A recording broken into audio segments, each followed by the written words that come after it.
The steering wheel was a familiar, worn-down circle of leather and plastic in my hands. It had seen more miles than most people see in 3 lifetimes. This run was a classic, Portland to Denver, then a pickup for a backhaul to Phoenix. It's a route that paints itself across the map of America in broad, monotonous strokes. You've got the lush, damp green of Oregon, the brutal, beautiful mountains of Idaho and Utah, and then you hit the Great Plains.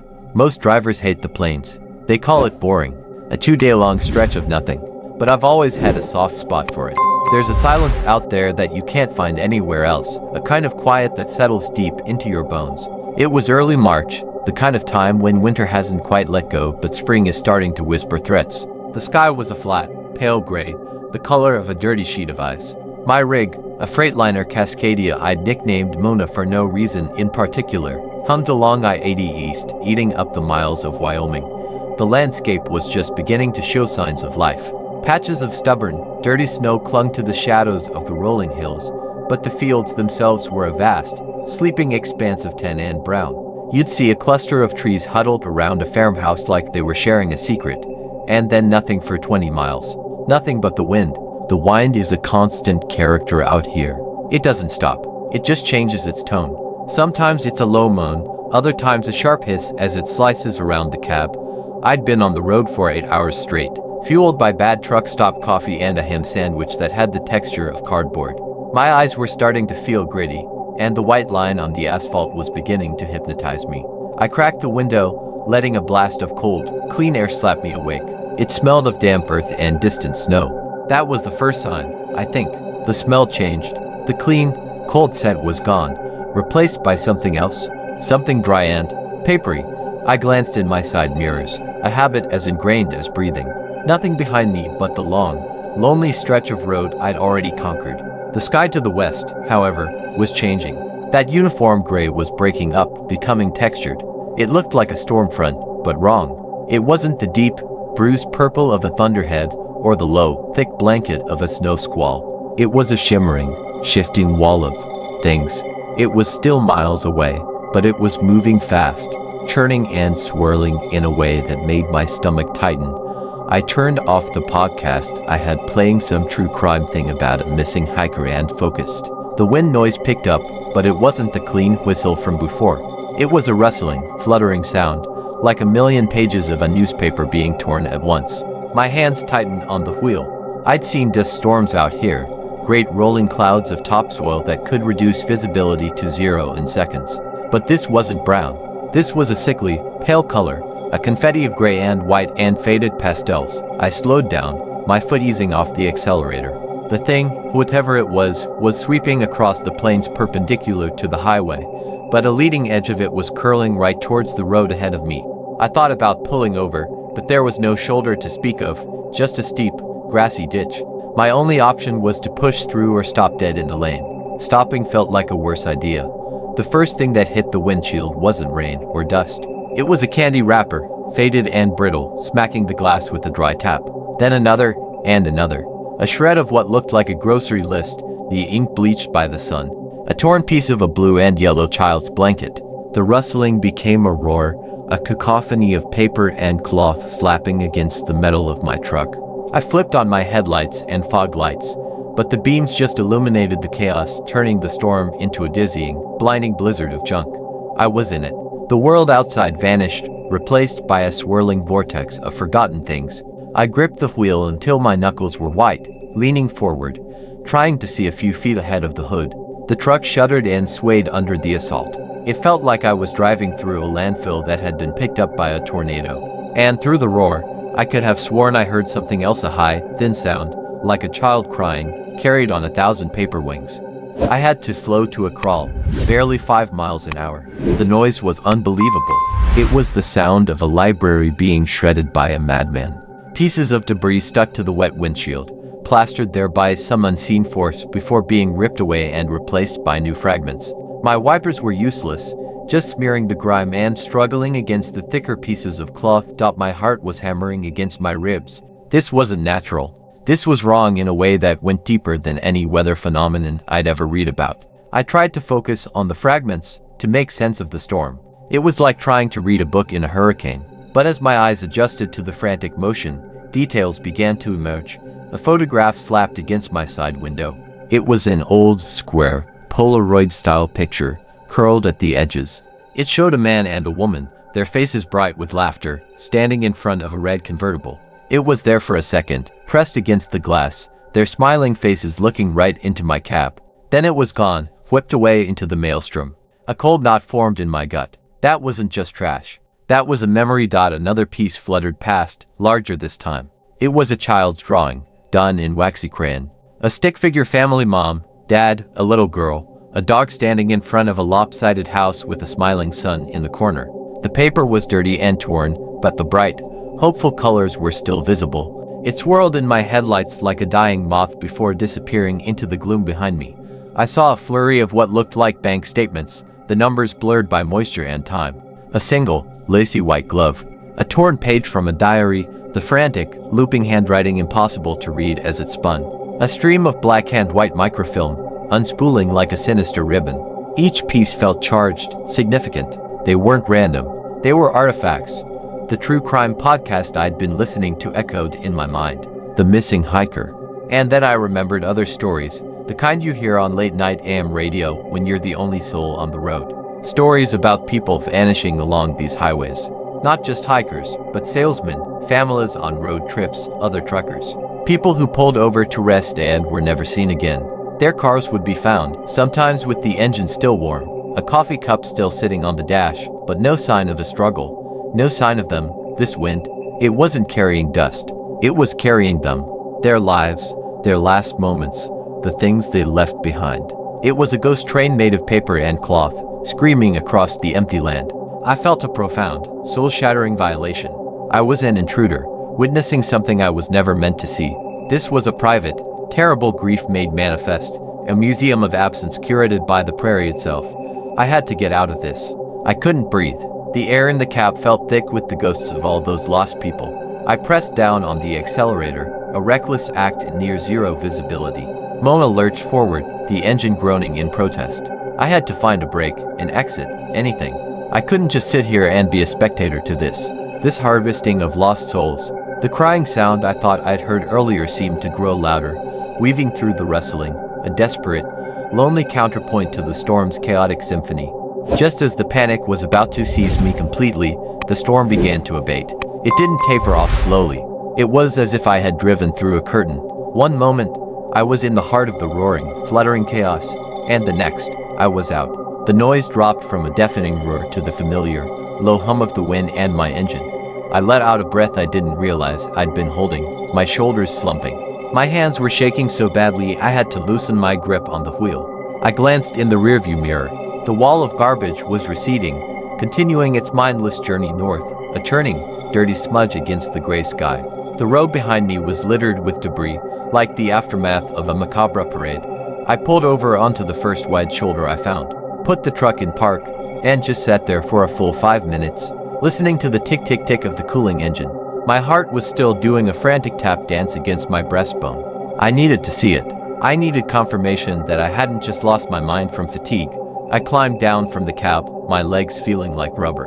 The wind out here was still strong, whipping my jacket around me. It was cold, but it was clean again.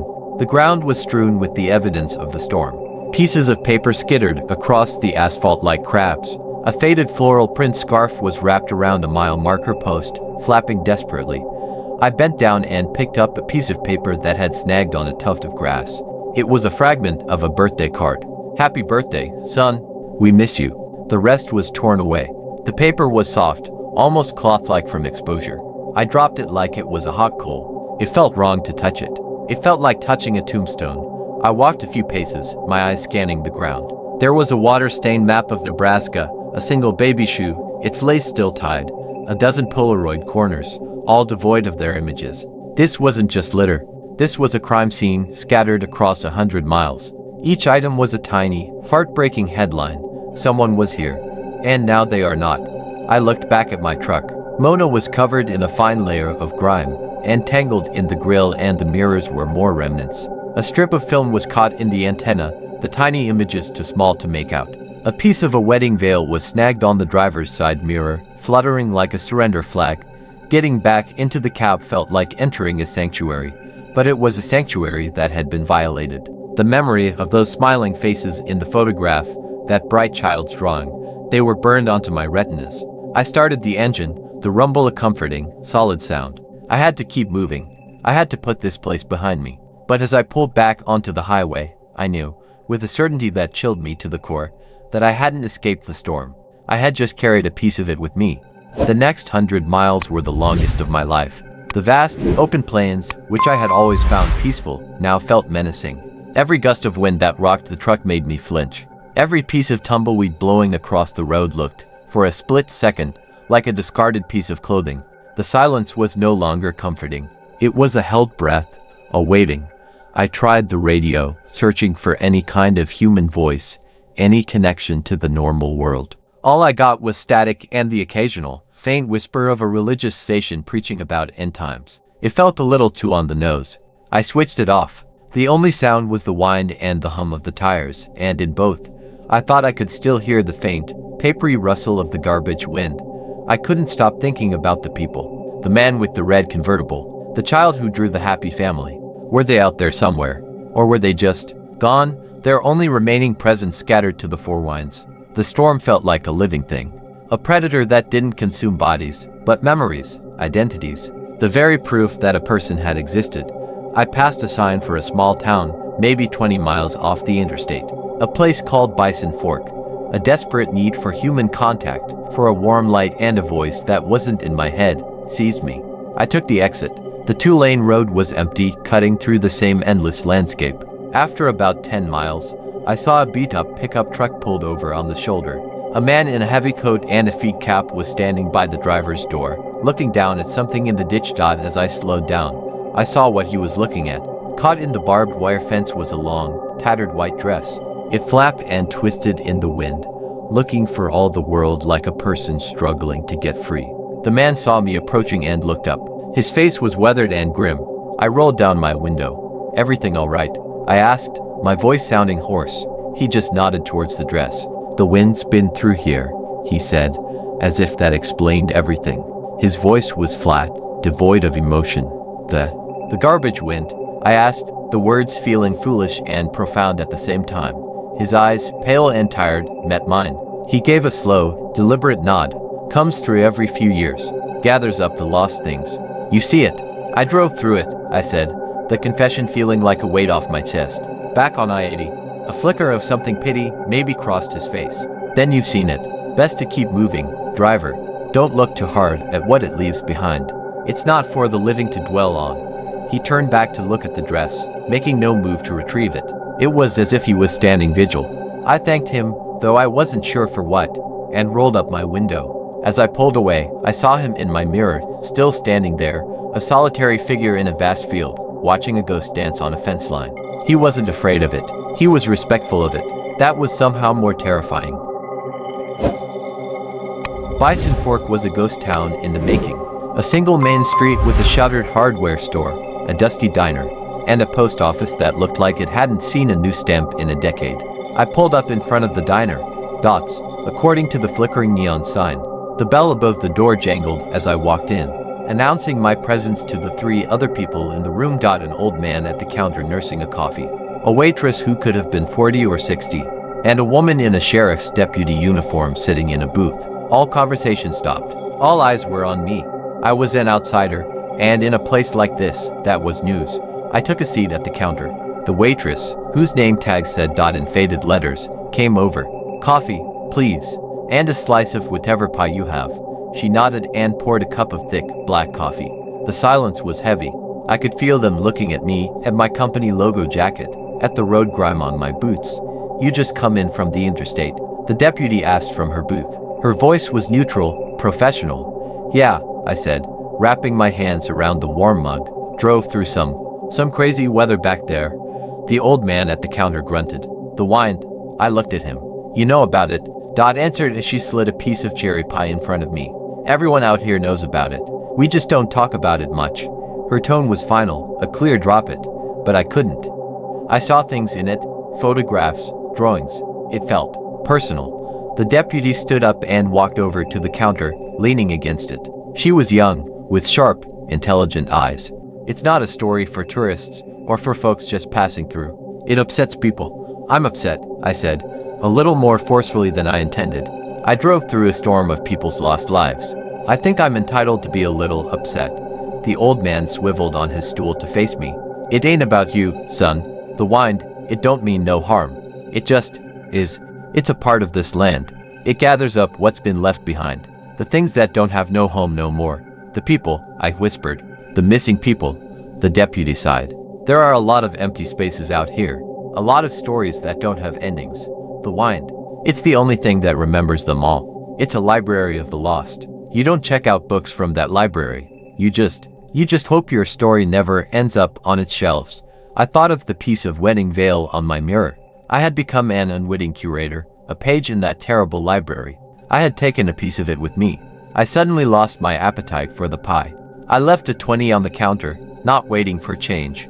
Best to keep moving, driver, the old man said, echoing the man by the roadside. The further you get, the fainter it gets, usually. I walked out, the bell jangling behind me. Their eyes were on my back the whole way. I was no longer just a trucker. I was a man who had been touched by something they feared and respected, and I was carrying its stain out of their town and back into the world. I drove out of Bison Fork, the pie sitting like a stone in my stomach. The deputy's words echoed in my head. A library of the lost. The image was perfect and horrifying. And I had stolen a book. The piece of wedding veil was still there, tangled on the mirror.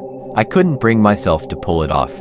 It felt like it would be another violation, like discarding a part of someone's soul. But leaving it there felt like an invitation.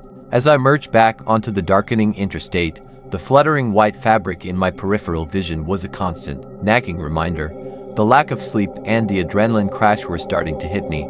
My eyes felt heavy, my thoughts muddy. I knew I needed to shut down for the night, but the thought of pulling over at a rest stop, of being alone and stationary in the vast, silent darkness where that wine could find me again, was paralyzing. So I kept driving, pushing through the fatigue. That's when the hallucinations started. Or maybe they weren't hallucinations. Maybe the veil on the mirror was a key, and I was unlocking the door. In the reflection of my side mirror, caught in the frantic fluttering of the white lace, I started to see things. A flash of a woman's face, young, terrified, her mouth open in a silent scream. It was there for a fraction of a second, superimposed over the darkening landscape, then gone. I jerked my head to look properly, but there was nothing there. Just the veil. Then, a sound, faint at first, rising from the white noise of the road. Not a child crying this time, but the first few notes of a wedding march, played on a music box, tinny and distant. It seemed to be coming from the vents. I turned the climate control off, then on, then off again. The sound persisted, weaving in and out of the wind. My hands were slick with sweat on the wheel. You're tired, I said aloud, my voice strange in the quiet cab. You're imagining things. But the cab no longer felt like my own. It felt like a shared space. I could feel a presence, a cold, lonely panic that wasn't mine. It was the panic of the woman in the veil, the one who was lost. She was in the truck with me, her story tangled in my mirror, her terror seeping into the air I breathed. I saw a roadside sign, rest area 2 miles. I had to stop. I was a danger to myself and everyone else on the road. I had to face this. I signaled and pulled into the nearly empty rest area. I chose a spot as far from the other to park cars as I could, under a flickering sodium light that cast a sickly orange glow. I killed the engine. The silence was absolute and heavy. The wedding march had stopped. I stared at the veil. It had stopped fluttering and now hung limp, damp with the evening dew. I had to take it down. I had to give it back. With a deep, shuddering breath, I opened the door and climbed out. The cold air was a shock. I walked to the driver's side mirror, my footsteps loud on the gravel. The lace was fine, expensive. It was torn near the bottom. Up close, I could see a tiny, brownish stain on it. It looked like old blood. My hand trembled as I reached for it. This wasn't just a piece of cloth. It was a life, a hope, a tragedy. As my fingers brushed against the cold, damp lace, a jolt, like a static shock but colder, shot up my arm. And in my mind, not as a sound but as a pure, implanted thought, I heard a name. Lena. I stumbled back, clutching my hand. The name echoed in my skull. Lena. It was her name. The woman in the veil. The one who was lost. The storm hadn't just taken a random object. It had taken a piece of her, and I had stolen it back from the wind. I couldn't keep it. The deputy was right. These stories weren't for the living. They were a weight that would crush you, a ghost that would haunt you until you gave it back. I looked out past the rest area, into the true, deep darkness of the plains. The wind was still blowing, a steady, mournful sigh across the endless grass. I knew what I had to do. It was a ritual I didn't understand, but my instincts screamed it was the right one, the only one. I didn't just pull the veil off the mirror. I carefully untangled it, treating it with a reverence usually reserved for holy relics. It came free in my hands, a sad, damp little thing. I held it, feeling the weight of its story, the echo of Lena's terror and, perhaps, her love. I walked away from the truck, away from the safety of the lights, to the edge where the manicured lawn of the rest area gave way to the wild prairie. The wind was stronger here, pulling at my jacket, whipping my hair. It felt expectant. I didn't just throw it. I held it up, offering it to the darkness, to the wind. "I'm sorry," I whispered, my words snatched away as soon as they left my lips. "This isn't mine. It belongs to Lena. Take it back. Please, take it back." I opened my hand. The wind didn't snatch it. It curled around my fingers, gentle as a lover's touch, and lifted the veil from my palm. It fluttered there for a moment, a pale, ghostly butterfly in the orange gloom, as if in acknowledgement. Then it was gone, swept up and away into the night, rejoining the vast, invisible river of lost things flowing forever across the Great Plains. The pressure in my head vanished. The cold feeling in the cab was gone. The silence that remained was no longer threatening, but simply the silence of an empty land. I drove to Denver the next day in a daze. I delivered my load, picked up the backhaul, and pointed Mona south towards Arizona. I never saw the garbage wind again. Sometimes, on a still night when I'm parked at some truck stop in the middle of nowhere, I'll hear the wind pick up, and I'll feel a chill that has nothing to do with the temperature. I don't listen to true crime podcasts anymore. I don't need to. I know what happened to some of them. Their stories are still out there, written on scraps of paper and shreds of cloth, forever circling in the heart of America. And I know now that the emptiest places are never truly empty. They are filled with the things we leave behind, and the wind that remembers us all. I just keep my head down, my hands on the wheel, and I pray to whatever's listening that the wind never, ever learns my name.